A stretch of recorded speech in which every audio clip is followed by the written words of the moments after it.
النساء إلا ما ملكت أيمانكم كتاب الله عليكم وأحل لكم ما وراء ذلكم أن تبتغوا بأموالكم محصنين غير مسافحين فما استمتعتم به منهن فآتوهن أجورهن فريضة ولا جناح عليكم فيما تراضيتم به من بعد الفريضة إن الله كان عليما حكيما۔ اور وہ عورتیں جو محصنات ہیں وہ بھی تم پر حرام کی گئیں، یعنی وہ عورتیں جو کسی دوسرے کے نکاح میں ہوں۔ البتہ ایسی عورتیں اس سے مستثنیٰ ہیں جو تمہاری ملکیت میں ہوں اور جنگ میں جو تمہارے ہاتھ آئیں۔ یہ اللہ کا قانون ہے جس کی پابندی تم پر لازم کر دی گئی ہے۔ ان کے ماں سوا جتنی عورتیں ہیں انہیں اپنے مال کے ذریعے سے حاصل کرنا تمہارے لیے حلال کر دیا گیا ہے، بشرطے کہ نکاح میں ان کو محفوظ کرو، نہ یہ کہ آزاد طور پر اپنی شہوت پوری کرنے لگو۔ پھر جو ازدواجی زندگی کا لطف تم ان سے اٹھاؤ اس کے بدلے ان کے مہر بطور فرض کے ادا کرو، البتہ مہر کی قرارداد ہو جانے کے بعد آپس کی رضامندی سے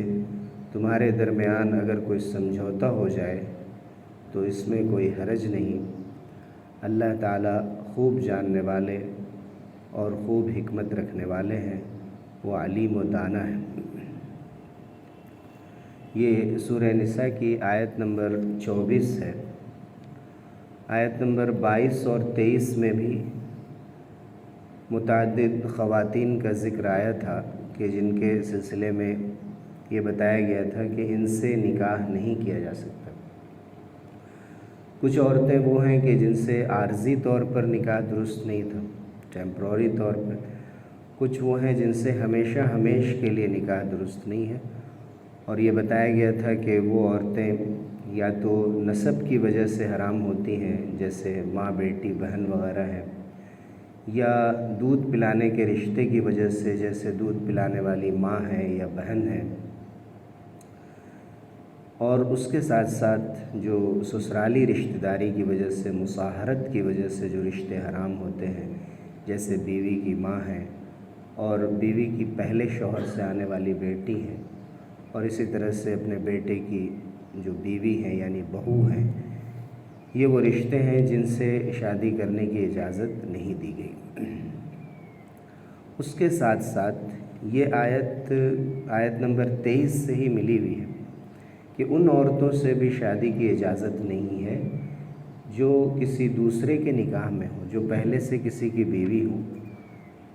جب تک کہ وہ قانونی طریقے سے اس کے نکاح سے باہر نہ آ جائے۔ مثلا قانون یہ ہے کہ ان کو یا تو طلاق ہو گئی ہو، یا خلا ہو گیا ہو، یا فسخ ہو گیا ہو، قاضی نے دونوں کو الگ کر دیا ہو کسی وجہ سے، یا پہلے شوہر کا انتقال ہو گیا ہو۔ جو بھی صورت ہو، اس کے بعد ان کو عدت گزارنی ہے۔ یعنی اسلام نے پہلے شوہر کا اتنا احترام رکھا ہے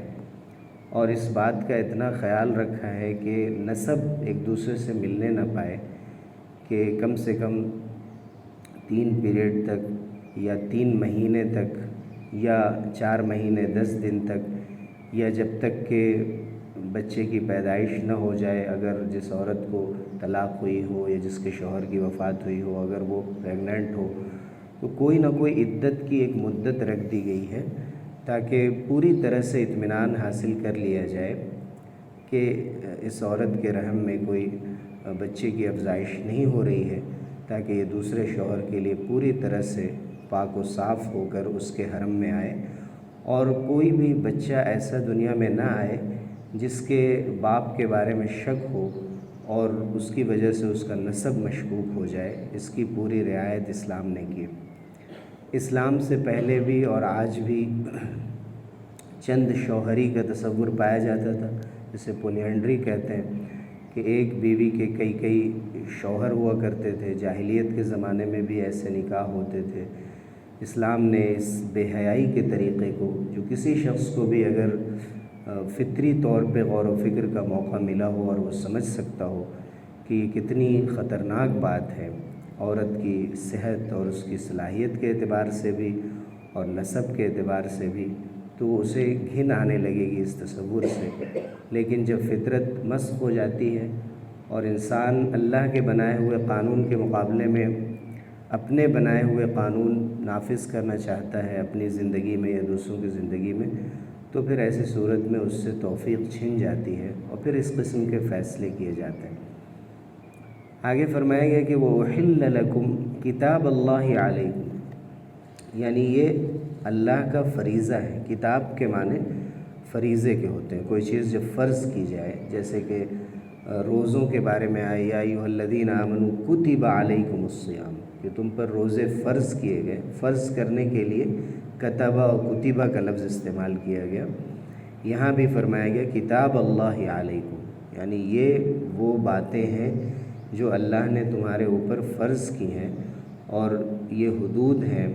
جن کا خیال رکھنا ضروری ہے نکاح کے موقع سے، کہ ان خواتین سے نکاح کرنا بالکل جائز نہیں۔ وَأُحِلَّ لَكُمْ مَا وَرَاءَ ذَلِكُمْ، اور اس کے علاوہ جتنی بھی خواتین ہیں وہ تمہارے لیے حلال کی گئیں۔ یعنی یا تو یہاں پر صاف طور پہ بہت سی خواتین کو حرام قرار دیا گیا ہے، بعض کو حضور اکرم صلی اللہ علیہ وسلم نے اپنی احادیث کے ذریعے سے انہی آیتوں کی روشنی میں حرام قرار دیا ہے۔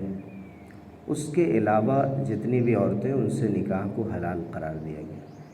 لیکن اس انداز سے قرآن نے ذکر کیا کہ ان تبتغوا باموالکم، نکاح کرنا ہے تو نکاح میں مہر ضروری ہے، مال خرچ کرنا ضروری ہے۔ پھر ساتھ میں یہ ذکر کر دیا گیا کہ محسنین،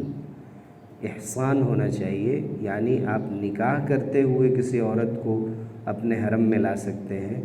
صرف مصافحین بن کر نہیں، یعنی مثلا چند مہینوں کے لیے شادی کر لی یا صرف وقت گزاری کے لیے اس کے ساتھ رہنے لگے اور اس کے اوپر اپنا مال خرچ کر دیا اور یہ دلیل دے دی کہ جیسے نکاح میں مہر دیا جاتا ہے ویسے ہی میں کوئی نہ کوئی مال خرچ کر رہا ہوں۔ تو اسلام نے نکاح اور زنا میں باضابطہ طور پر فرق رکھا ہے۔ نکاح ایک ذمہ داری کا نام ہے اور زنا اور بدکاری موج مستی اور وقت گزاری کا نام ہے، جس سے نہ نسل چلتی ہے انسان کی، اور چلتی ہے تو پھر معاشرہ اس کو پسند نہیں کرتا، نہ وہ اسے کسی طرح سے پاک سمجھا جاتا ہے۔ تو قرآن نے بہت ہی تاکید کے ساتھ فرمایا کہ یہ پاکیزگی کے ساتھ دو گواہوں کی موجودگی میں اور مہر کی ادائیگی کے ساتھ مرد و عورت کا کوئی بھی رشتہ آپس میں قائم ہونا چاہیے۔ یہ اس طور پر نہیں ہونا چاہیے کہ وہ ایک دوسرے کے ساتھ جیسے چاہیں رہنے لگیں۔ فَمَا اسْتَمْتَعْتُمْ بِهِ مِنْهُنَّ فَآتُوهُنَّ أُجُورَهُنَّ فَرِيضَةً۔ پھر فرمایا کہ نکاح کے بندھن میں بندھنے کے بعد اگر تم اپنی بیوی سے استفادہ کرتے ہو اور لطف اٹھاتے ہو، اور اس کے بعد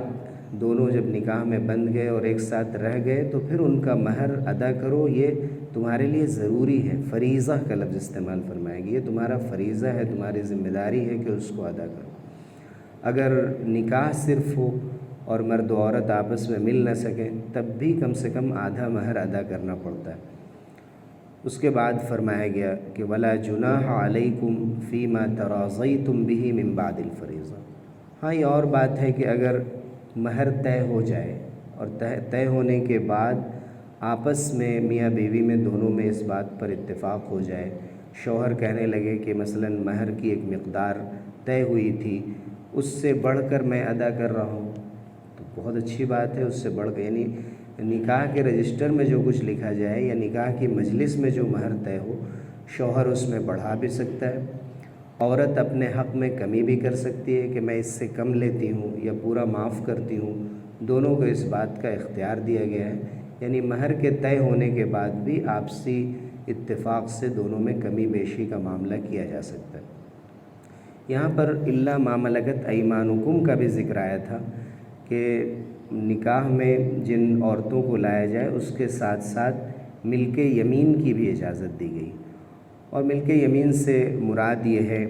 کہ وہ عورتیں جو کنیزوں کے طور پہ اور باندیوں کے طور پر رہتی تھیں، صحیح بات یہ ہے کہ روم و ایران کے ملکوں میں اور اس طرح کے دوسری جو بڑی تہذیبیں گزری تھیں ان میں غلام اور باندیوں کے ساتھ جتنی زیادتیاں کی جاتی تھیں اور ان کے ساتھ کوئی ان کے لیے حق نہیں رکھا گیا تھا،